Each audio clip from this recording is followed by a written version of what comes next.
Could you give us like an overview of Papa today and maybe just kind of walk through what the marketplace experience is like? Yeah, so typically we'll get a file of members, still exactly the same as we did it with Humana, with members' names, and it would be 5,000 people, it could be a million people. We develop a program with the health plans. It is highly configurable and kind of developed around their needs. So maybe they want to help people that have diabetes, congestive heart failure, go to the hospital a lot, people with rising risk, you could say, and they want to give them up to 100 hours of POP or 200 hours of PAPA. And so we get the file, we do a certain assessments, and we say, hey, this is Andrew from PAPA. We work with your health plan, Florida Blue. We are a companion care service. Would you like to learn more?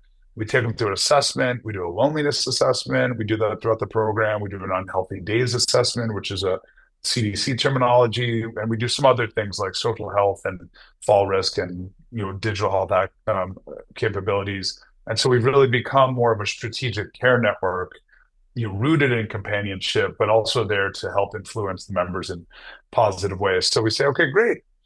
Mike, we're going to send Andrew. He's your pal. He'll come out on Wednesday at 9 a.m. And so on the way there, the pal will call you. The member gets texts, email, whatever format they prefer, a call, IVR, robot, what have you. But typically, most of the experience is between the pal and the member. So Andrew shows up. Hey, Mike, what's up? It's me. We hang out.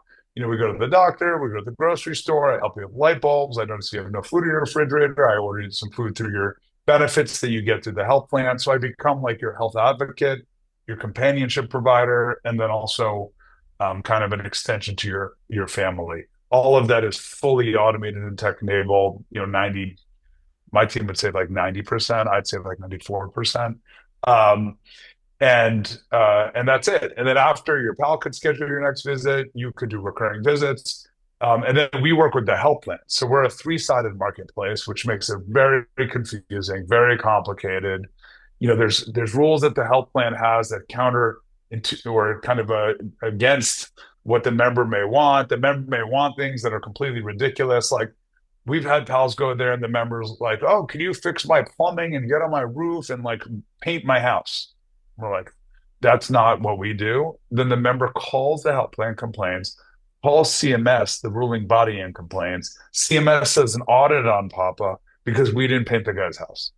And so the amount of learnings to figure that out, millions and millions and millions of times a year, both with software and process. Like, for example, Papa had 2.5% of our visits last year were complaints, which kind of sounds good. I mean, it's like 98%, 97.5%, no complaint. I mean, that's like better than any other company.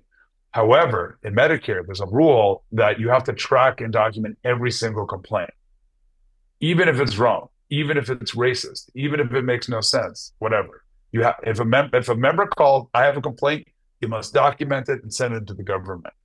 Well, we started getting all sorts of complaints, and we're like, oh my God, it's bad. And you're like, well, 2% is not bad. Well, when they have a small team in the Medicare plan and it's 4 people, and every day they're looking at complaints, and 70% of them are Papa because the health plan members use Papa like 100 times more than they use a hearing aid or what, service. Just the order of magnitude is significant. We become noise. And so we put this huge effort to go from 2%, and now we're just at 1%. And we started realizing members were not even complaining. They didn't know how to get in touch, and they were saying, "Oh, there was theft." We're like, "Oh my God, there was theft."